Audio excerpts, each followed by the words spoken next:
So welcome everybody. This is the Jefferson County AI Data Center informational meeting. And my name is Jeff Benson. I'm the MC and the guy that knows the least about what's going on.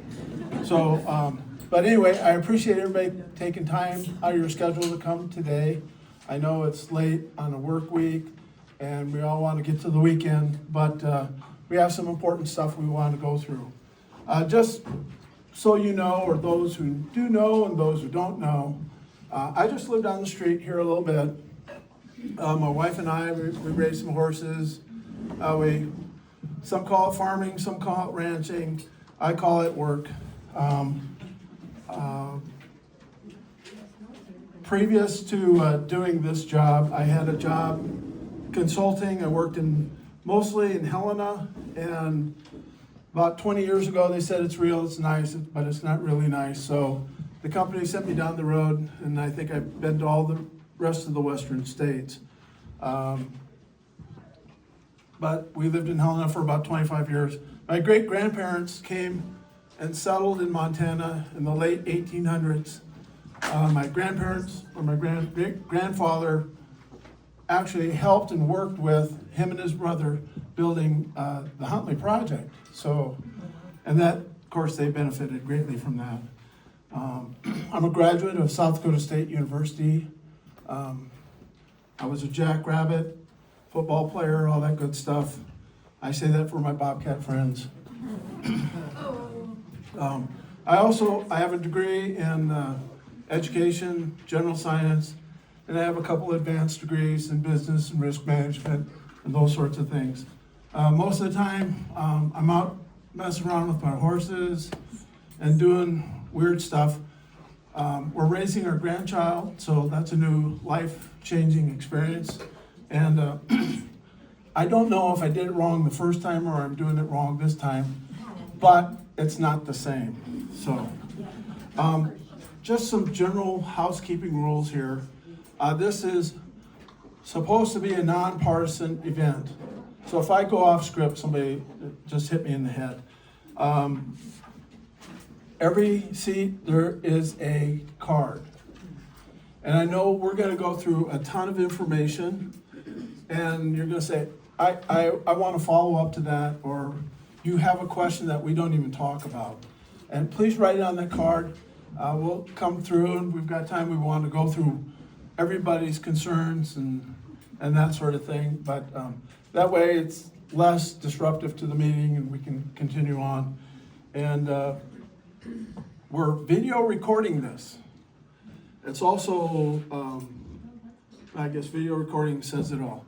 Hopefully, so if you sign up and gave us an email and everything comes out and I didn't break it, we can send it to you. And so, the main show right here. So, first of all, we have Anne Hedges. Anne is here. She's the executive director of the Montana Environmental Information Center. She's been doing it for 30 plus years, so she probably knows what she's doing. She's dedicated to protecting and restoring Montana's land, air, and water. And through advocacy, education, litigation, legislation, and empowerment of us. She focuses her work on energy policy and affordability and the threat that data centers may pose to our livelihoods. She received a Bachelor of Science in Environmental Policy and Analysis and Planning from UC Davis. I got that part. And a Master's from Environmental Law from Vermont Law College. Next is Barb Chillcott. She's a senior attorney at the Western Environmental Law Center based in Helena. Her practices focuses on water, climate, energy litigation in the state and federal courts and matters before the Public Utility Regulatory Commissioners. Her goal is requiring agencies to adequately account for and reduce the impact of natural resources, extraction and energy development on communities and our environment. She received her a BA in economics from the University of North Carolina, sorry about your basketball team, and her justice doctorate from the University of Montana. Before joining WELC, she spent 15 years advancing Montana water law policy, including leading a statewide water trust, serving as a legal director for the Clark Fork Coalition, and working as a legal counsel for the Montana Department of Natural Resources and Conservation. And lastly is Mary Eder. She's from Boulder. She's one of us, one of the good people. She's a resident who also owns a small business here in town. So please see Mary at Joy Works Crafts. I'm not supposed to promote that, so you can cut that out. She also works as a full-time office manager at the Life Covenant Church in Helena. She grew up in Helena, we don't hold that against her, and later graduated from Montana State University in Bozeman with a degree in graphic design. In her free time, she spends a lot outdoors with her husband and enjoys all that Montana has to offer. So, anything else anybody wants to know? Okay. Here you go, Anne. Great, thank you. I'll trade you places. Okay, first slide. So thank you for being here tonight. I don't know if you know who the Montana Environmental Information Center is. We're a 50-year-old organization, been around lobbying in the Montana legislature for air, land, water, as he said. And I've been here for 32 of those years. So I'm old, I've been around, and I've never seen an issue quite like data centers erupt across the scene all over the country. It is not unique to Montana. The concerns that are coming into Montana are because of the experiences that other places in the nation are experiencing. These are not just theoretical potential problems. These are problems we're going to be discussing tonight that have actually caused problems for neighboring people who live downwind, and people in an area of a utility that's served by a utility whose rates have increased dramatically. But data centers aren't new. Data centers have been around for as long as we've had computers. Data centers in Montana exist. They've existed for years. Most of the data centers that we have now are actually crypto operations. They're Bitcoin, they're some type of crypto operation. They're much smaller than the type of data center we're talking about today. The data centers we're talking about today are being driven by AI, the NVIDIA chip. And I'm sure most of you have probably heard about the NVIDIA chip. It is revolutionary in the AI world. It is fast as fast can be. They are hot. They take an enormous amount of electricity. There aren't enough of them in the world to do what all these tech guys want to do. We'll get into that. But what I want to say is this isn't new. The scale of what we're talking about is what's new. That is the thing that we are most concerned about. We've been concerned about some of the crypto operations across the state, but they do not hold a candle to the types of operations that are being proposed today in Northwestern Energy Service Territory and elsewhere in the state. Next slide. So we are here tonight because we learned that there was, about a year ago, the president said, email us if you need an exemption from environmental rules, from environmental protections. And so this company called Thunderhead submitted a whole series of requests to the EPA, who forwarded them on to the Trump administration and to the White House, and they asked for an exemption from the Clean Air Act for a 500 megawatt single cycle gas plant in Jefferson County. They did not identify where in Jefferson County, but I can tell you a single cycle gas plant is the dirtiest type of gas plant you can have. Combined cycle is far cleaner when it comes to air pollutants than a single cycle plant. But a 500 megawatt plant is enormous. The gas plant that Northwestern just built outside of Billings, so just outside of Laurel, is 175 megawatts. So we are talking an enormous facility. It's going to need electricity. It is going to need water. So whether they're going to come here or not, We don't know, and that's what we're going to talk some about tonight, is they are not required to tell us anything, next to nothing. And so what we're trying to do is try to create some type of regulatory system and support for a regulatory system that requires them to be transparent about what they're proposing to do. So we've been going across the state, we've met in communities across the state, giving a very similar presentation to this, trying to get people aware of what's coming our way and to think through what is it that we want to do to make sure if AI is coming and data centers are coming to Montana, that they come here on our terms, that they don't interfere with our water resources, that they don't jack up our electricity rates, that they don't harm the neighbors because of sound or lighting. We have the tools to mitigate the harm from these things, but only if we know about it and only if we have the rules in place at the local and the state level to do something about it. And right now, we do not. Next slide. So we learned about this issue really from a Harvard study that came out about a year ago in February that was called Extracting Profits from the Public, how utility ratepayers are paying for big tech's power. And that is a report that if anybody is really interested in this topic, it is fascinating. It is full of examples all over the country where data centers have come in and they have raised people's rates, and there's all sorts of sneaky little tricks that these companies have that they work out with utilities to give them below cost power. They get cheaper power than we do. We subsidize their power, and they don't have to tell us about it. And one of them, a really egregious example from this study, talks about hundreds of millions of dollars of subsidies that this company was expecting to get through low-cost power with a utility back east. And they only found out about it because there was litigation. It was only in the discovery process that they were required to disclose what below-cost rates they were getting. And so this really, I think, catalyzed the entire concern nationwide about data centers. We ran a bill last session trying to just get to ask, the bill was just asking for these data centers to have to annually report their energy use. So we would have some sense of what they're doing to the system. That bill never made it out of committee. I am hoping next session we can do better.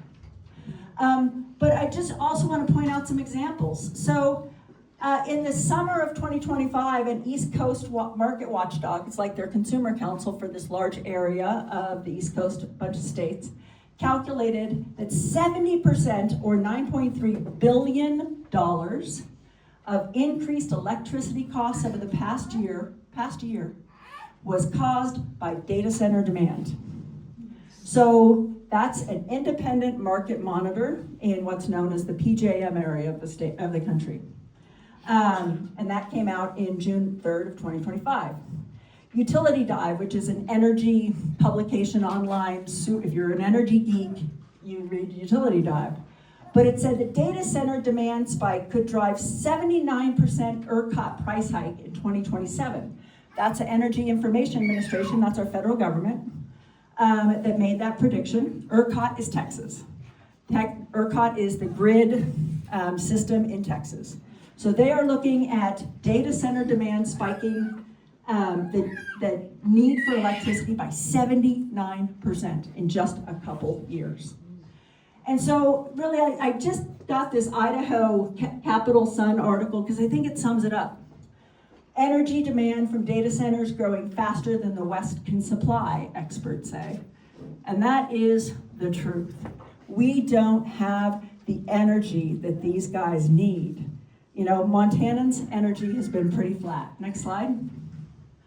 So a couple years ago, the US Department of Energy, December 2024, if you can't read that, said, here's what the blue is the data center stuff, the hyperscale data centers. Hyperscale means they're large. And they were predicting up until 2022 that, the demand was growing. But I want you to look at 2028. That's their prediction for energy demand in the United States. Due to data centers is the blue. Everything else pretty much stays as it is today. So these data centers are enormous in their need for electricity. Next slide. And the problem is, in Montana, I would argue, we already have unaffordable electricity rates. We already have seen our electricity prices skyrocketing, at least in Northwestern service territory. I don't know about co-ops. Co-ops are better, I think, at handling price spikes. But Northwestern, it's a for-profit company. Its obligation is to earn revenue for its shareholders. There's nothing wrong with that, but we have a public service commission that is supposed to make sure that somebody's looking out for us too. And it's not just this private company who is out to get profit for its shareholders that is driving the train on who sets our electricity rates. And right now, I would say our PSC is failing to do its job. Because what has happened since we re-regulated back in about 09, we re-regulated in 2007, took a little while to get things going. But in 2009, electricity prices, the rates were $65.85. Then you can see, since that time, rates have risen 87%. So if you think your electricity bill is higher than it used to be, that's because it is. And what's really shocking to me is, I'm not good at math, I admit it, but we have an engineer on staff who runs these numbers for me, so I 100% trust him. Northwestern Energy's residential electricity customers, our rates have increased 39.4% since 2022. So that's about 40% increase in your electricity rates since 2022. That's not very much time. We just saw another hike in our electricity rates thanks to the PSC. And they think that nobody's watching. They really do. They think nobody's watching, so they're doing what Northwestern requests. And it's really important that people start letting the Public Service Commission know that you are watching and you're tired of paying higher bills. Next slide. Because what's going to happen is this. So right now, Northwestern provides about 760 average megawatts of power to Montana customers. Okay, that's us. That's about how much energy Northwestern needs to give us electricity. But what happens with all the data centers that have been proposed that we know about? So we have the Sabi data center, the Atlas data center, the Quantica data center, the Crombu data center, although that one now has changed a little bit. They've moved locations. And then, so everything above here is data centers. And then Northwestern, on a shareholder call, or sorry, an investor call, I guess a shareholder call, in February, said, we have 11 more in the works. Now, they didn't say whether that was South Dakota, that just passed a law against data centers, I might add, or whether it's in Montana. But what we do know is they want to serve data centers, and we do know that the CEO, Brian Bird, in 2025 in an op-ed repeatedly cites that increased demand is justification for rate increases. So, whose demand is increasing? Next slide. It ain't ours. Our customers, I must have forgotten the slide. Would you go to the next slide and see if I did include this slide? I did not. Let's go back. The existing customer demand has increased next to nothing in 20 years. We really, because of energy efficiency measures that are just baked into our lives, we really haven't increased our demand for electricity in Northwestern service territory, residential customers. Yet we are the ones who are seeing the greatest increase in bills. And in Montana, we are not alone. This is an analysis that was done by Karen Kirk with Yale Climate Connections that analyzed the different rates, that electricity rates that occur in the country, or occur in the state. And most states have these type of breakdown of rates. You have an industrial category of utility bill payer, so your refineries, your cement kilns, them. They have different categories of how much they have to pay. Then you have your commercial, that's what data centers are. Your commercial category, it's commercial category, both of these rose with residential customer rates, the blue line, until about 2007, 2008. And then something happened. And suddenly, I would argue that the industrial users got better at the Public Service Commission, convincing them that they shouldn't raise their rates, and customers got left out to dry. But residential rates started rising faster than the other sectors of the utility business. And then you can see in 2021, everything changed. And residential customers are paying a far greater share of utility costs than commercial data centers and industrial. And so we are seeing this all over the country, where the residential customers, us, are getting the short end of the stick. There's just no other way around it. Industrial users are not seeing the same rate increases in Montana or across the nation as residential customers are. Next slide, please. So all of these data centers have a tremendous need for electricity. And they have a tremendous need for these new NVIDIA chips. And there's this funny disconnect that's going on across the country, which is all of the chips in the world are manufactured in Taiwan. Like all of the chips.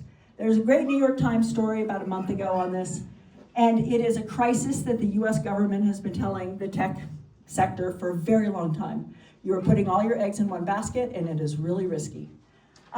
So you have the problem of China taking over Taiwan at some point, and potentially disrupting the chip, the ability to get chips. And keep in mind, these chips only last for 3 to 5 years. So it's not like who has an old computer? It just doesn't work as well, right? So these guys are constantly having to change out their chips. They always are going to be needing more. That results in waste, but it also results in a demand for more chips. And we have a problem. There simply aren't enough in the world. And so you have all of these investors starting to say, wait a minute, is this a bubble? Is this a bubble? I don't know if it's a bubble or not. I'm not here to tell you what any of these answers are. I'm here to tell you this is what people are saying, and here are the risks of it being a bubble. Northwestern goes and it acquires all of Colstrip, which is it's in the process of doing that. It now owns 55% of the Colstrip plant. The Colstrip plant is old. It hasn't been managed very well in recent years because the owners didn't get along. There's a lot of deferred maintenance that needs to occur at that plant.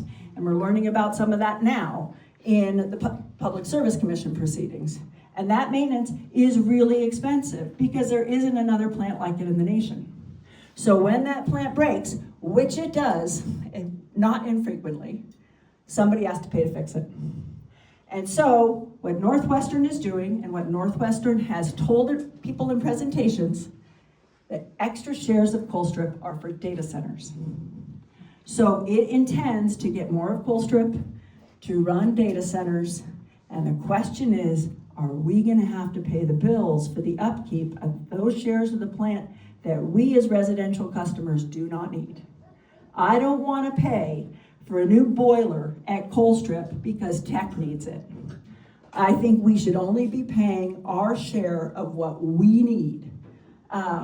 Because if this is a bubble, and let's say Northwestern builds a 500 megawatt plant, or this Thunderhead builds this 500 megawatt gas plant in Jefferson County, somebody has to pay for that.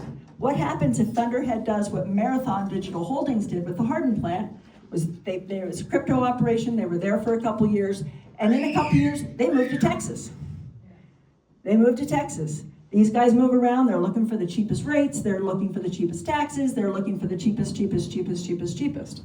And if we don't give them the cheapest of everything and the water that they need, they'll move. Well, what happens after we've already helped them pay for a new gas plant? You know, a $500,000 gas plant. Or think about this, the Laurel Generating Station was almost $300 million. That was a 175 megawatt plant. So if these guys are gonna be building bigger plants than that to feed data center load, Colstrip craps out, they need to get a new plant. Who's gonna pay for that? And if these guys disappear, because these are, the Louisiana stories are horrifying. These companies are shell companies. These guys are smart, they're super savvy, and they can create these new shell companies that can insulate themselves from the data center after it gets built and the debt. they go away, somebody still has to pay our utility for the poles and wires. Somebody has to pay for all of the investments, the infrastructure that were needed to provide power to that plant or to that data center. And we should not get stuck with that. And there are ways to avoid that happening, but we don't have any of those ways to avoid that right now. Next slide. So if it's a bubble, there's a risk that we get stuck paying the bill. So data centers, you know, their growth is astronomical right now all over the country, and they're not necessarily the best neighbors. So you have data centers suing over property taxes. I'll tell you the story in Montana. They went in 2017, anybody know this? They went in 2017 and got the Montana legislature to lower their tax rate to 0.9%. Lower than your property taxes were until last year. So these guys are smart. And so they generate waste. They're really noisy if they are air-cooled. They have a lot of jobs early on for the construction phase. A lot of those people are traveling. We met some guy in Broadview who is a union laborer who had already worked in 8 states building data centers. Great guy. But he said, these aren't going to be local jobs. And then when they get up and running, you don't have to work there. You know, if you're dealing with a data center, somebody who we worked with for a couple of these presentations, one in Lewistown, he's an AI guy. He does AI, and he has never stepped foot in a data center, yet his entire career depends on data centers. But he's living in Lewistown. He's not living near a data center. So when they say there's going to be a lot of jobs, there will be some jobs, no doubt about it. They won't be very long-term jobs. Most of them will be construction. You know, that's good for people for a while. But the long-term stuff, these data centers don't show up with jobs. They just don't. There's cleaners, there's people who have to be on site, but there's not many of those people. So as one of the guys in one of the companies said, data centers has rightly earned a dismal reputation for creating the lowest number of jobs per square foot in their facilities, said the chief executive, the data center operator, Patmos Hosting.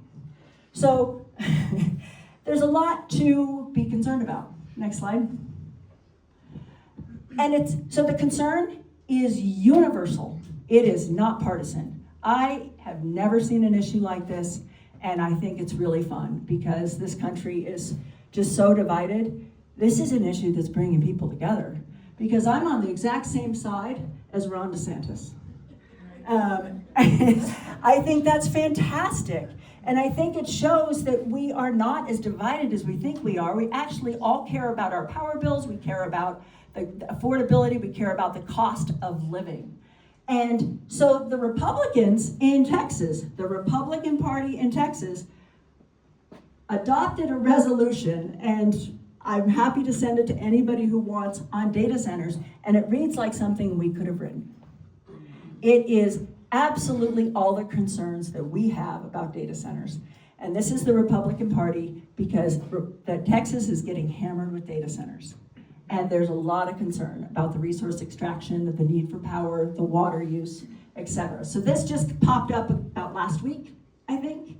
And I was really happy to see it. I feel like turning it into a bill. Next slide. So data center growth and challenges in Montana. There are myriad problems with data centers. I think a lot of these problems can be solved, but only if we get laws passed at the local and the state level can we deal with the problems that these things pose to our communities. Water supply, Barbara's going to talk about water and wastewater. Electricity, talked a little bit about that. They need transmission lines. When they say they want to bring their own power, they still want to hook into the grid. So they may want to build a power plant, but they still want to be hooked into the grid because they want that certainty. Data centers don't go down. They stay on all the time, and they need a lot of power all the time. So these guys are going to want to build a power plant perhaps, have Northwestern build a power plant, it's even better, and then they hook into the grid, so they need poles and wires. Then there's air pollution. So When there is an outage, they need backup systems. Usually those are diesel generators, and they can run for days. Diesel is about the filthiest way that you can generate electricity. It's just dirty. So I would not want to live next to a facility that has a whole lot of diesel generators operating, on this scale that you're seeing over here. They have impacts on school and housing and local tax revenue and noise. Noise can be a real problem. Vibrations, people complain about those. Lighting, waste disposal. How's your waste disposal system here? All this e-waste has to go someplace. We should get agreements from all of these data centers that they will recycle their e-waste. And then who enforces all of this and who builds the roads? Those are things that only get resolved through contracts and legal obligations for them to do so. So that's what we need. Next slide. So who's in charge of all this? Because it ain't us. No, I don't believe that. I believe we are in charge of this. And if we all sit back and let this happen, that's our fault. We should not sit back and let this happen. We have the ability to get our elected officials to do something about this. So the legislature has a role to play for sure. I know they're not coming to town for a while, but we need to start talking to our legislators about doing something to protect us. And I've heard a lot of legislators on both sides of the aisle who agree with that. The judicial branch is going to definitely be playing a role in all this, because if these guys come and they ignore the Public Service Commission, for example, there's opportunity for judicial review. Our governor loves data centers. He is a data center guy. He comes out of the tech world. He formed an energy task force that is made up of 3 subcommittees, and 2 of them are almost solely dealing with data centers. How do we get data centers into Montana? He went to Japan, talked to Mitsubishi, is trying to convince them to come here and build data centers. So I don't see any relief coming from our governor. The Public Service Commission has a lot of authority here, and it has been wringing its hands for a year on what to do with that authority. I'll talk about that in a second. Northwestern Energy has a ton of power in this space, and it has a ton of power in so many ways. But I don't think there's anything we can do to influence them unless they start hearing people say, what are you going to do to protect us? And then you have your local government. Local governments are really critical in this debate, because honestly, that's where if you get zoning, and I know there is some zoning in Jefferson County. I think you have citizen-initiated zoning in various pockets of this county, but you need some zoning on lighting and noise and those things that you are concerned about, that your local government is the only one who has the ability to do something about. So I would start talking to your local officials about some regulations, some zoning regulations, to protect you from a future that you're not going to be very excited about it. Next slide. So, as I said, the legislature 2017 passed a 0.9% property tax rate for data centers. They said in 2023 that crypto operations are data centers. You can't treat them any differently. And then in 2025, we had a lot of bills, but really only one passed. And that was expanding the tax breaks for data centers. And that was taking everything associated with a data center down to 0.9%. So generation and the poles and wires and broadband, everything connected to that data center gets a low property tax rate. That's about the only thing that passed last session. We tried to, Northwestern tried to bypass the Public Service Commission and had 2 bills to try to allow it to not have to go to the Public Service Commission to serve energy to data centers. Both those bills failed. So somebody asked, where are we successful? That was one of my biggest successes last session. Anyway, those bills didn't pass, so the legislature at least saw something that was needed. And then electricity reporting and a study resolution. A study resolution. They couldn't even pass a study resolution. Next slide. So the Public Service Commission it holds a lot of cards in this discussion about our electricity. The Public Service Commission sent a letter to Northwestern about a year ago and said, hey, you have to come talk to us about all these data centers that you're proposing to serve. And Northwestern said, no, we don't. Sent a letter back saying, no, we don't. The Public Service Commission in August sent them another letter and said, yes, you do. And Northwestern sent them a letter in September and said, no, we don't. And then Northwestern finally came back, and I think the PSC sent one more letter. Then Northwestern came back and said, okay, we'll show you the contracts, the signed contracts we have, but they have to be kept confidential. And so the PSC said, okay, you can keep them confidential. That was in early December. This is what Northwestern submitted at the end of last year. This is what we know about Northwestern's providing electricity service to data centers. You know what's not there? How much money they're charging data centers for electricity. I want to know that. You probably should know that. We all deserve to know how much money they're charging them, because we know how much money they're charging us. So we pay the bills, tell us what you're going to be serving them, what the rate they're going to get.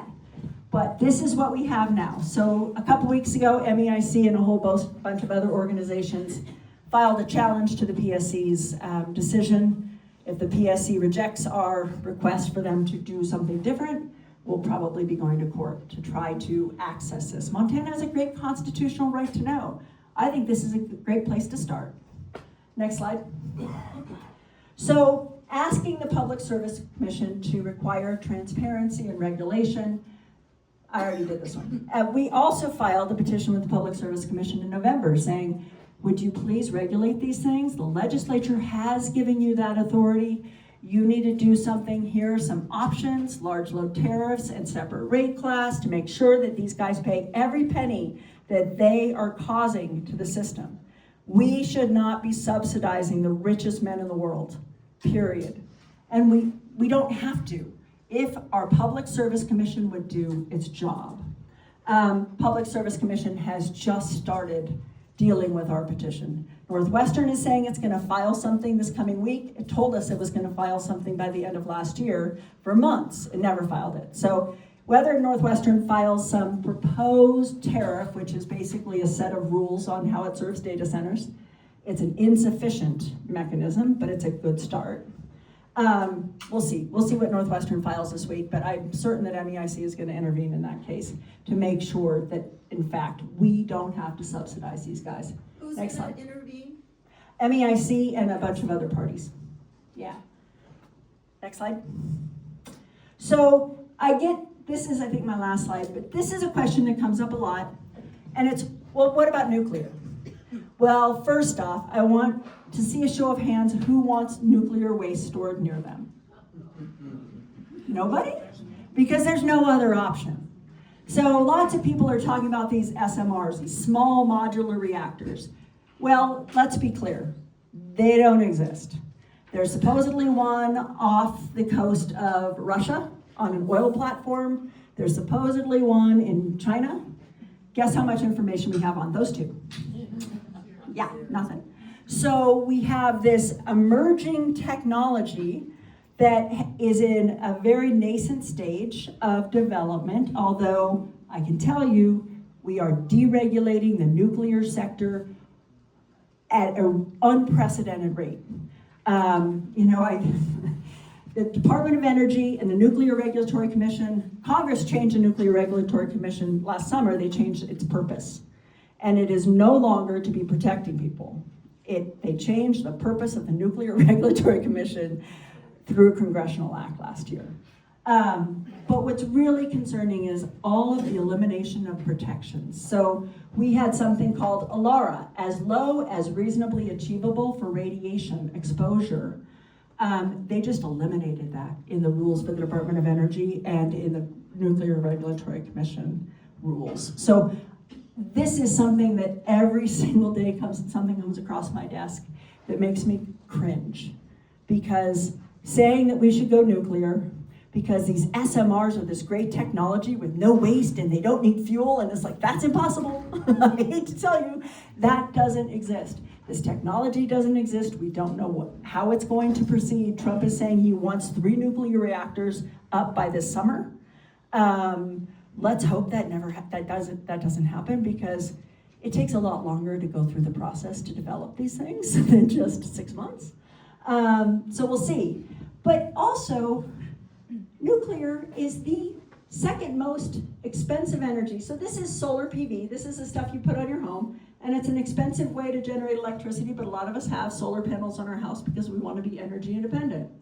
But this is the gold standard for comparing different energy resources. It's called the Lazard study. It comes out every single year. It's done by an independent consulting firm, and it says this is how much energy costs from these various sectors.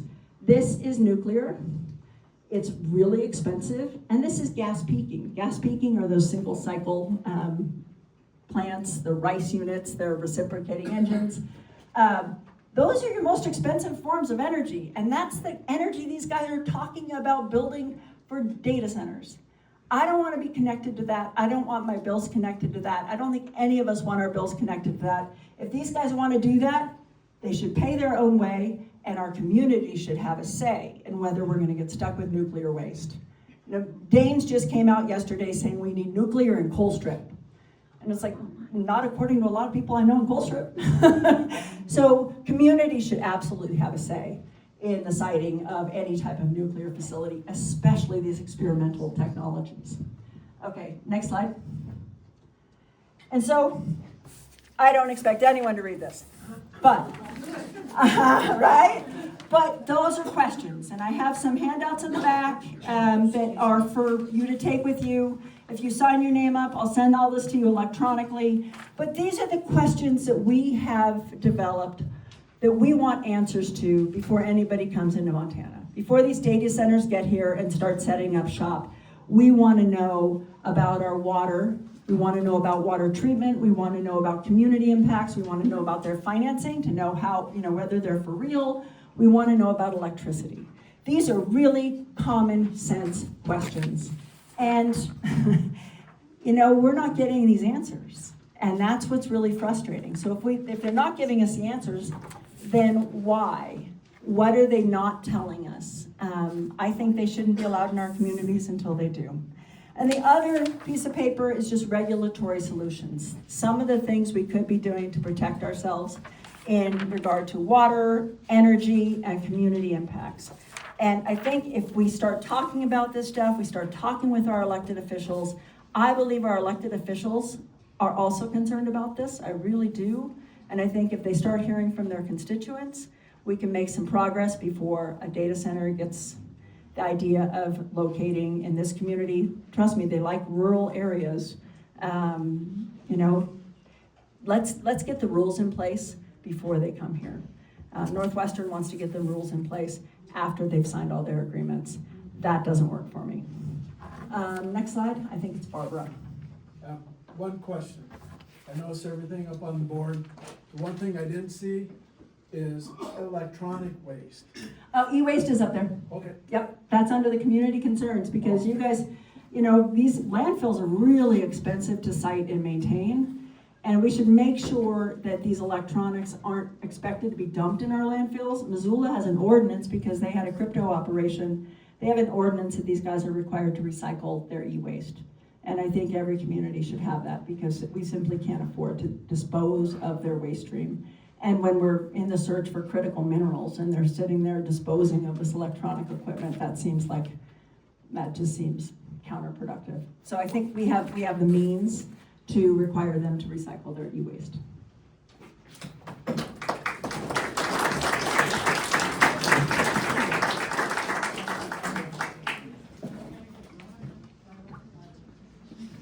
Thanks, Anne. Anne's a tough act to follow. I'll give it a shot. My name, again, is Barbara Chillcott. I'm an attorney. I live in Helena. I work with a nonprofit public interest environmental law firm called the Western Environmental Law Center. My background is in water, and so anytime I kind of hear of a new type of water use or water hog coming to Montana, I certainly, it raises questions and concerns in my mind, especially where we all live, where there just really isn't, a whole lot of extra water to go around. You're sitting here in a basin that is close to new surface water appropriations in the upper Missouri River Basin at large, and then also there's an overlapping closure at the Jefferson and Madison River drainage too. So there's just, and you all can see the Boulder River running right through town at middle of the summer. It's not flowing quite as robustly as maybe we'd like. So it's always interesting to think about new users potentially coming onto our system. And you know, when I started thinking about this issue, this is the first talk I've done with Anne, and I don't have nearly her depth of knowledge on kind of data centers now as a whole, but when I started thinking about AI data centers and they're kind of gobbling up of fresh water resources, and it just feels somewhat dystopian in my mind. And I think as kind of the theme of Anne's talk is we need more information, and we need as kind of communities and citizens to get ahead of this and get our local representatives asking questions and demanding answers. So I have my notes here. I have a head cold, so I'm a little foggy, so I'm gonna have some notes to reference so I don't forget anything. But I think when I'm thinking about this issue right now, as I'm learning, there are three questions really that come to my mind. And one is just like really basic. How much water is needed for this potential new facility, and for what purposes? And so the questions that fall into that category is how much will be withdrawn from the source? How much will be consumed or used up in the process? How much will be discharged or returned? And you know, what will be in it when that happens? So, and then secondly, where will that water come from? What source of water, whether it's surface or groundwater, under what legal authority? Are there even water rights available for a new use?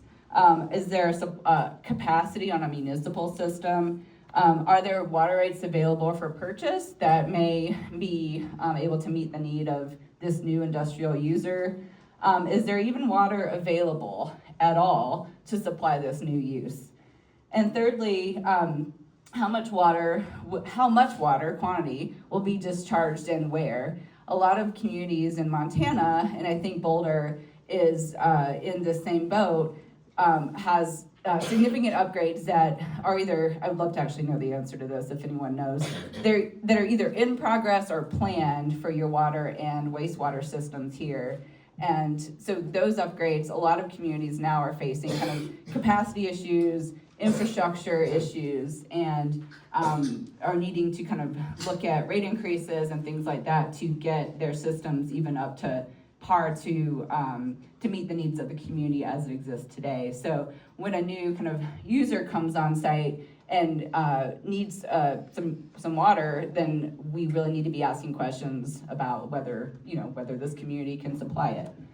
And then I'd say in my kind of research recently, some recent studies have raised concerns about data centers kind of showing up in areas, being built in areas that are already water stressed.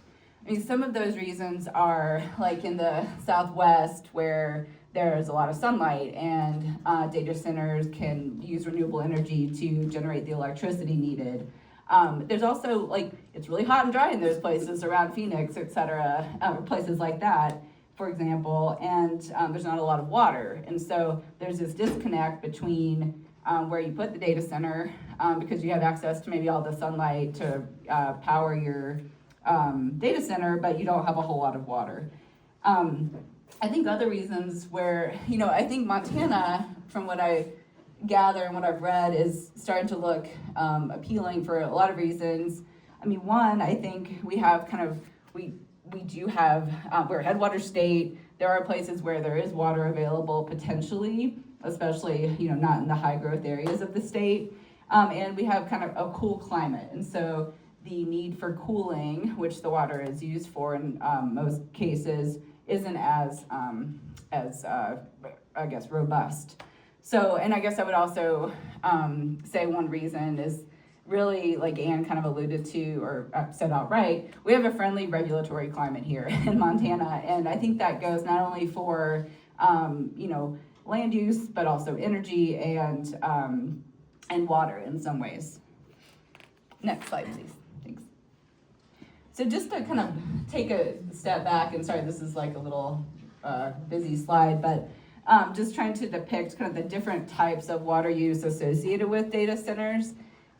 This is an example, or this is a description of, or a depiction of the 3 different types of scopes. So you have kind of the scope 1 use of water, which is that direct use that's used on site in the data center for cooling, for keeping the systems, those really hot chips and the systems cool so they could continue to function. The scope 2 emission, or it's kind of similar to a greenhouse gas emission look, but the scope 2 water use is the type of use that occurs through power generation. And so there's a lot of water needed for the power generation that needs to kind of fuel these data centers at, from fossil fuels to hydropower to coal. All of those type of power plants need water. And scope 2 water use is really the most, probably the most significant type of use within this framework, within the water footprint of a data center. However, I would say the scope 1 use, those are really like the localized impacts that communities will feel and notice. Then scope 3 really concerns like the supply side part of manufacturing the chips, for example, or mining for rare earth minerals, kind of the water use associated with that type of activity. And so you kind of have to think about all of this as a whole when you think about the water footprint of a data center. Next slide, please. And then, I'm going to talk a lot more tonight about kind of water quantity, but there is a big concern also about the quality of water that is generated through use at these facilities and how much is discharged. The amount is meaningful for communities that have a wastewater discharge, a wastewater system that has constraints on capacity, but also the quality of water, of course, is a concern. And the problem, just like Anne was talking about, we don't really know what's in the wastewater in a lot of these facilities. And I think there are some things that we could assume would be in there. I'm not a Clean Water Act expert, but there are biocides that can contribute to eutrophication in the water source. Total dissolved solids can increase. I think a big concern is thermal pollution, because this water coming back into the source is going to be a lot hotter, of course, than the water that's in the source and what's needed for a healthy freshwater ecosystem. And then finally, some of the chemicals used in the cooling process can contain forever chemicals, or PFAS, that never go away. And so those are becoming concerns everywhere, of course. But again, another source of that potential contamination within our rivers and streams could be these new data centers. Next slide, please. And so one thing I think is striking, because everything Anne says is right and it's alarming, but what kind of was surprising to me and drives me crazy is that water is really an afterthought for these systems. Data center siting decisions are primarily driven by the availability of power and high-speed fiber, not water. That's what the studies show. And then there's a researcher out of Stanford who has done a lot of work in this area, and putting it bluntly, water is simply an afterthought. The thinking is someone will figure that out later. And I think that seems true, because, I think that's right. It just seems like that's how it goes. Want to go. Exactly, yeah. Let's see here. Next slide, please. And so I just want to kind of touch on this a little bit, because it kind of goes to this catch-22 that we face as kind of citizens and as our community. We have this, a dilemma. You can either do evaporative cooling in your data center, and I'm really simplifying this because I'm not an expert in this at all, this technology. But basically, this is really water intensive. So you use water to kind of cool your system physically. You can also do air cooling and use a closed loop system where you bring in water. It uses a lot less water, but you have to use a ton of energy to keep that water kind of circulating and cold enough to kind of capture that heat and pull it out of the system. So you either use a lot of water and maybe a little less energy, or a little less water and a lot more energy. So I think there's just it's probably a business decision, frankly, is what these systems or these companies are making. Next slide, please. And so, yeah, just getting into kind of what we know or kind of know about water consumption of data centers in the United States. A large data center, researchers say, can use up anywhere between 1 million and 5 million gallons of water per day. That's as much as 10,000, much as a town of 10,000 to 50,000 people. For direct use in 2023, US data centers directly consumed, as this says, 17 billion gallons of water for cooling. Projections show this could quadruple by 2028. And then the indirect use associated with the scope 2 use that I referred to earlier, this water use to produce electricity is greater. So it can account for, in 2023, an additional 211 billion gallons of fresh water in the United States used by these systems. Let's see here. Oh, and another stat that I found interesting, there's a study out of Virginia Tech that basically says data centers rank among the top 10 water-consuming commercial industries in the United States. And then much of that water use is scope 2 use. So it comes from the electricity generation used by coal, nuclear, and natural gas plants, and hydropower to produce the electricity needed for the data center. But scope 1 emission water use is about a quarter of that amount too. So it's not insignificant, it's a lot less, but I think, as we'll talk about in a minute, those impacts are a lot more localized.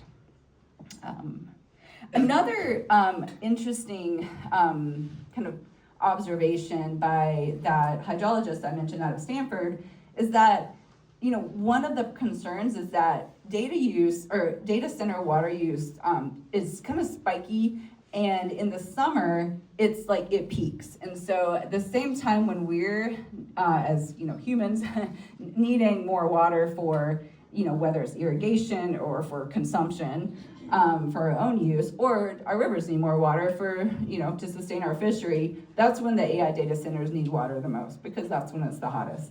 So that peaking problem isn't necessarily accounted for in, if you even do get an annual use or quantification of how much a center might use, they don't necessarily tell you, oh, on the August, really hot August days, we're gonna double that because we really need to keep it at the same temperature. Next slide, please. So one example I've learned about recently, it's kind of a poster child for water issues from AI data centers, is in the Dalles, Oregon, on the Columbia River. Google has a data center there that has expanded its operation over the past 5 years. Now the public knows that it consumes 29% of the city's water, and 355 million gallons of water in 2021. And that information, they tried really hard to keep that information quiet. In the city, so the Oregonian, the newspaper there, got the information somehow, maybe through a leak or something, and the city of the Dalles sued the paper to keep them from releasing that information to the public. But they did end up having to release the information. And so so there was like a year-long legal fight to get that information out into the public. Eventually Google disclosed that its data centers now consume, again, 29% of the town's supply. And interestingly, and I think this is where we kind of start to think about Montana issues, is that the Dalles, they have a limited water right, to provide municipal water for their community. They don't have enough of a water right to supply all the needs of this Google data center going forward. And so interestingly, there's this creative, they're working on a creative solution where there's a bill in Congress right now to transfer 150 acres of national forest land around Mount Hood to the city of the Dalles, because it comes with not only a storage area but also water rights.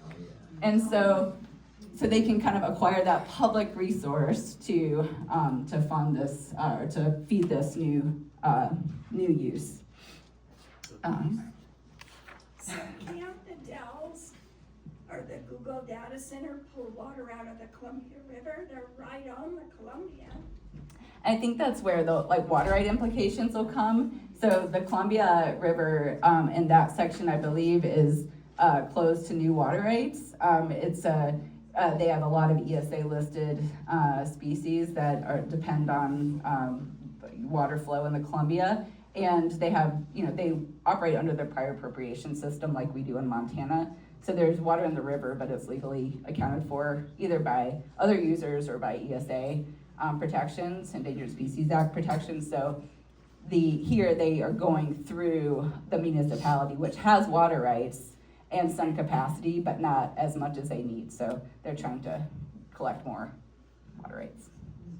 Yeah, good question. Let's see here. Yeah. Thanks, sorry. And I think another concern raised in the Dalles, which I'll touch on here about in Montana briefly, is just that, and it kind of goes to your question, that, we have, like you said, we have this Columbia River here. There are a lot of competing uses for water on the Columbia River, whether it's, water use, irrigation. There's actually a new pumped storage hydroelectric project going in Goldendale off the river. There's salmon that need protection. And so some stakeholders are just raising concerns, like now we just have another really big water hog coming to get theirs too. And so when do we just say it's enough? Like we don't have any more water left. So it just really kind of goes to a values conversation about where do we want our fresh water to go and who, and to what purpose. Next slide, please. And so, yeah, sorry, I should have flipped to this earlier, but this is just an example of just showing kind of the extent of Google's consumption of their own data centers, consumption of water over time since 2019. Especially compared to kind of those other Meta, Microsoft Digital Reality or Realty. You can just see Google's line going really steeply up. And in 2023, 3 years ago, Google's data centers alone consumed 6.1 billion gallons of water per year. And as there's an example from Council Bluffs, Iowa, Google used 1 billion gallons in 2024. Equivalent to the use of 30,000 households. So it's a lot of, it can be a lot of water that these things use. Next slide. And so that brings us to the question of water rights in Montana. And when I think, this is always the question I ask myself first, and because I do water rights and I've done water rights for a long time and I know the law. And whenever we're asking questions about, well, what are the limitations of these, for these systems and these new users, of course water rights comes into play. And as I'm sure a lot of you have kind of heard about water right concerns in this area. One of the big hot topics now is water to provide for new subdivisions and growth. How do we do that while also meeting the current legal needs of water right holders that are already, they already have water rights and a limited resource that's being impacted by drought across the state. So this is just, I thought this was interesting because, and Anne shared this with me, I hadn't seen it, but DNRC prepared this really handy flyer about what water rights, water rights in data centers. This is the same information that would really go for any type of new water use. It's not limited to data centers. So really the only options for obtaining water are just like for any new industrial use. You have to get a new permit, which is really challenging in closed basins and in highly appropriated basins. there is an exception to permitting that we are monitoring, and we're somewhat concerned that data centers might try to fall under this exception for geothermal use. I don't think they would necessarily qualify because the requirement is that you can have basically you can get a water right to pump water from underground to use for cooling, but it has to be immediately returned. I don't know how they could do that because they would need some kind of treatment for the water. They need to at least cool it down. I don't know how these systems work yet well enough to really dig into that issue, but it's a concern if folks start trying to go under exemptions to provide new water for these things, because those exemptions are already a big problem whenever you're looking at them being used for subdivisions, especially in Montana. You can also change an existing water right. So, for example, an AI data center could say, we're gonna build on this piece of ag land that has a water right associated with it. And they can apply to the DNRC to change that irrigation water right to an industrial use. And it's a fairly cumbersome process, and they're supposed to demonstrate that they're not gonna use more water or change kind of the timing of the water use or harm other water users. And so there's a process there. It's expensive, it takes a long time, there's some uncertainty there. And I think this is probably the most likely thing we're gonna see here in Montana, at least in the short term, is a new industrial user like a data center can purchase water from a municipality or from a water marketer, or there's some water rights sitting around in Montana. There's some in the Helena Valley. There are some kind of dispersed throughout the state that have been changed to a purpose of sale, and they're kind of like just waiting. They're just waiting for the right buyer to come and buy these water rights for millions of dollars. And I think that speculation might pay off down the road. And so I think those could be the main avenues for obtaining water here. Yeah? Do you believe that DNRC still has folks there that want to do the right things? I mean, as the governor, I don't know that. Can we say I mean, questions? people bring to data centers, you know. You can answer that, but just we'd like to save questions to the end and try to get through everything. Oh, and then sure. answer everybody's Sorry. questions. I've been instructed to save questions to the end, but you got in before that instruction, so I'm gonna say, I think the answer is yes to that. I mean, I used to work at DNRC, and I really, I ran the Water Rights Bureau for a while, and I really know and trust the people who work there. I think they need resources, and they need political support, frankly, so that's my answer. We'll take questions at the end. Next slide. Cards, remember to write your questions Right. in the cards if you have Sorry. some. Okay, so here is kind of an example that I have been thinking a lot about as I've been thinking about this talk. And so we have heard that this AB data center outside of Butte is looking to buy water from Butte Silver Bow from Silver Lake. And Silver Lake is a really interesting source of water in the Upper Clark Fork. That water is basically the water rights are owned by Butte Silver Bow. It has been a really valuable source for in-stream flow for the Upper Clark Fork River when Butte Silver Bow will agree to a contract to put water in the river. And so I don't know how many are aware of this, but there's a huge restoration effort going on in the Upper Clark Fork River. A lot of that Superfund money from the kind of like the big flood that came in and deposited a ton of like nasty stuff along the river banks. There was a Superfund settlement, and there's a lot of money that the state of Montana is managing to restore this river in the Upper Clark Fork in the fishery. They're doing a lot of kind of physical habitat restoration, stream bank stabilization. They really need water. And so right now, given like the climate conditions and the drought that we've seen, the Upper Clark Fork gets really, really low and almost runs dry in the late summer. And so the Natural Resource Damage Program through the state of Montana has purchased water from Butte Silver Bow to run down the Clark Fork River and Warm Springs Creek to kind of provide fresh water for fish spawning and things like that during the hot season. they really want a permanent contract for that water, but so far, and I'm not like involved in this, so I'm not speaking with any inside information, but so far, no permanent contract has been agreed to. However, Butte Silverboat, it seems really excited to provide Silver Lake water for this new data center here at Sabey. So, I mean, I think the question in my mind is like, you know, do we want to give our fresh water to kind of this industrial facility, or do we want to help like this fishery and this ecosystem in the Upper Clark Fork recover? It's not my call. I don't own this water, but as a community, I think, you know, those are the kind of the questions that we should be kind of asking ourselves. Next slide. Okay, which brings us to Boulder. This is, so I can't ask questions until the end, but one question I want to put on my card for someone in the audience is, you know, I know that, like I alluded to before, there are some upgrades that are being done to your water system here. There are some concerns about water rights that haven't really, that aren't really available to kind of use in the kind of areas that have been annexed already.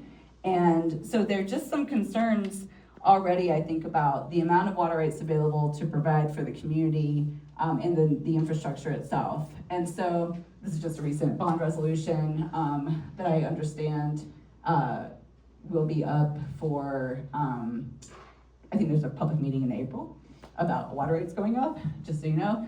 And then new water rates are supposed to go on in May. So I think the question I have for any kind of new AI data system or center coming to any new community is who's going to pay for the upgrades needed if they intend to tap into the existing municipal systems. And so I've seen reports from areas in Phoenix and others where, you know, they're going to pay for all these really great upgrades to our system. Great. But you also need to have the water rights to meet those obligations, like meet your current obligations, meet new obligations. So I think there are just a lot of questions for communities to be asking before a data center decides to build and try to hook into your system when you're already facing, you know, your own kind of water issues yourself. So I think that's my last slide. Yeah, that's it. Thank you.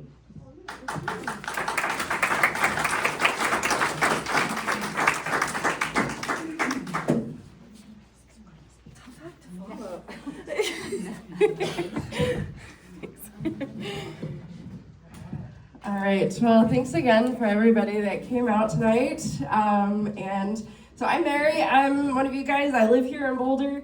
And 3 weeks ago, I attended a panel discussion very similar to this one.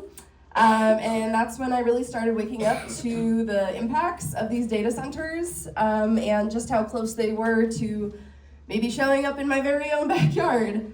And so I'm just someone that cares a lot about Montana. I don't have a ton of research or data to share or tons of experience in this field, but I've lived here my whole life, and I still wake up feeling blessed every single day that I get to call this place my home. My whole family has lived here for a really long time. My late father, Don Bischoff, worked as a hydrologic technician with the USGS in Helena for over 30 years, monitoring and caring for the rivers and waterways across the state. And so he helped instill in me from a young age that Montana was a special place and that the beauty of it was to be simultaneously enjoyed, respected, and also protected. So I've spent the majority of my life enjoying everything that Montana outdoors has to offer. And 3 weeks ago, I kind of realized that it was time to start doing what I could to start protecting it. And so I'm here tonight to carry on my father's legacy of caring for this great state and hopefully empower some of you guys to do the same as well. And so if all of this information has felt overwhelming, that's because it is. It's a lot to take in, but I can assure you there are things that we can be doing to prevent these data centers from getting out of hand here in our state. And there's things that people are doing all over the country already to take steps towards that. And so, you know, there's more and more people out there that are like you guys that are getting educated. And there's farmers actually across the country that are also turning down millions of dollars of offers from data centers that are trying to buy up their land. And, I think we can all agree that, a few $1 million would be a life-changing amount of money, but people are turning it down because there's a few things that money can't buy. So that's always really encouraging to see. All right, I think I'm ready for my next slide. So before I get into sharing some of the resources that are available for our voices to be heard, I wanted to just briefly share some information on the data center proposal for Bonner, which is just right outside of Missoula. And then just share about how the local community and commissioners, how they're responding. And so the old mill factory located in Bonner has drawn attention from a company called Crambu, who builds AI data centers. And the mill is located less than half a mile away from the Kettle House Amphitheater, which I don't know how many of you have been able to experience a concert there, but it's kind of a world-renowned stage for artists, and really just one of the most incredible experiences that I've ever had experiencing music in Montana. And it's located right on the Blackfoot River there. Let's see here. The Friends of Two Rivers, which is a local citizens organization, they hosted a Q&A with representatives from Crambu, including the CEO, Steve Wood. And I was able to watch that live stream of the event, and you can also check that out if you're interested. It was really fascinating to watch the residents of Missoula respond pretty strongly to it. Overall, they didn't really have much concrete information that they could provide, didn't have solid numbers on water use, electricity demand, how much they were actually going to be growing. They said that they wanted to start with 1 megawatt, so fairly small in comparison to some of these other ones that we're talking about, but then kept jumping around with different numbers of, we could go up to 3 or 10 or maybe even 100 someday, and they didn't really have concrete answers on what that would look like or a plan for that. And so the CEO also claimed that the facility would use what they like to call net zero water because they'd be using a closed loop system. But like Anne mentioned, there's really no such thing as net zero water use, even in these highly efficient systems. They still require water for cooling, maintenance, and then fluid replacement over time as well. And so, like Anne also mentioned, Missoula County learned a lesson after Hyperblock, which was a bit mining operation. They set up hundreds of servers back in 2018, and they ended up actually sucking up a third of the power used by the whole city grid of Missoula on a daily basis. So you can imagine what that did for their rates. I bet they weren't paying for that. Hyperblock, that is. So let's see here. Luckily, Hyperblock went bankrupt in 2020 and moved out. But to prevent a repeat of that, the Missoula County Commissioners passed regulations in 2022 that required new computer operations, such as bit mining operations and data centers, to follow certain zoning regulations throughout the county, which included that all power for the operation has to come from a new renewable energy source, meaning that it hasn't been on the market, and that it wouldn't be connected to or affected by the current grid. And then also that they're required to recycle all of their electronic waste and submit plans with exactly how they're going to do that. And then also because it's located within 500 feet of a residential area, the proposal also had to go through a special exemption review to ensure that impacts to the nearby properties would be addressed, including traffic, noise, light pollution, landscaping, and community screening. And so these are some great, first steps to slowing down just how fast they like to come in and just start cranking these out as fast as possible so that people don't notice and they can just get the foot in the door and keep growing as much as they want to. But let's see here. So the most important things is that the local policies can shape the outcomes, and that we as are that demanding transparency and verifiable data as early as possible will make a difference. Let's see here. So there's also they're also allowing a lot of like public input into this this data center that's being proposed. So there's going to be a public comment session on April 13th, and Forward Montana is a nonprofit that's dedicated to helping people engage with the political process. They're organizing what they're calling a public comment training to help community members provide powerful comments that are well structured and will get things done. So I think I'm ready for my next slide. And so these ones I'll go a little bit quicker through, so you can snap a photo of them, or if you put your name down on the emails over there, they'll get sent to your email, so you can reference the information.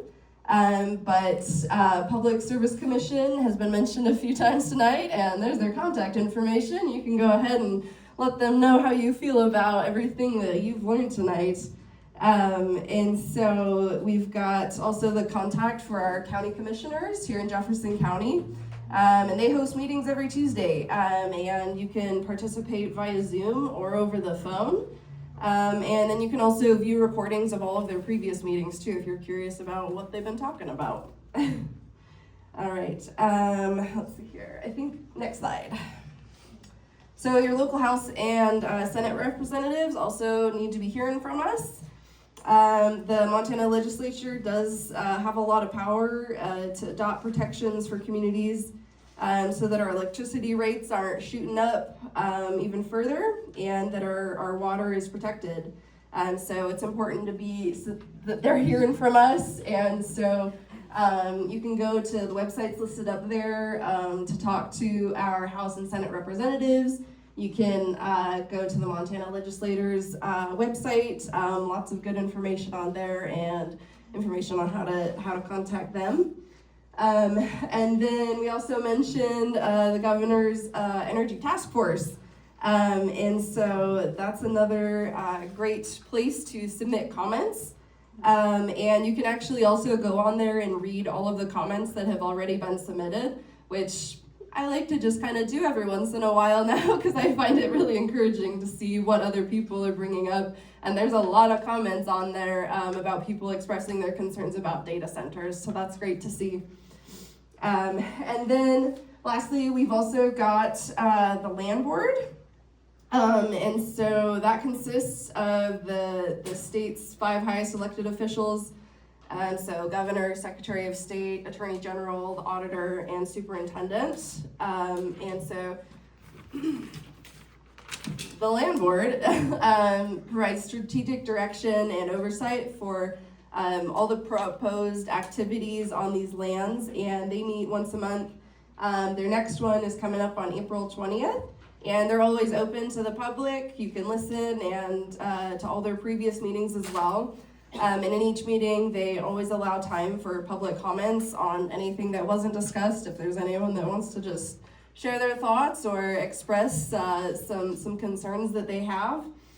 And so hopefully these are some good resources that we can all use to make a difference, to make sure that Montana is staying protected against these data centers. And those information sheets that are back there that have a list of all those questions, those are questions that you can be contacting them and asking them. And then also those recommended, what did you call them? The questions, yeah. There's a lot of really good information on the sheets that Anne's provided back there tonight. And so the last thing I'll leave you with is that when it comes to voicing your concerns and submitting these public comments, is to make sure that they're specific and grounded in factual information. Bringing up local impacts like we've talked about tonight, such as the energy and water use, and then requesting really actionable steps such as the zoning and county-wide zoning regulations relating to data centers and computer operations. Thanks so much, everybody.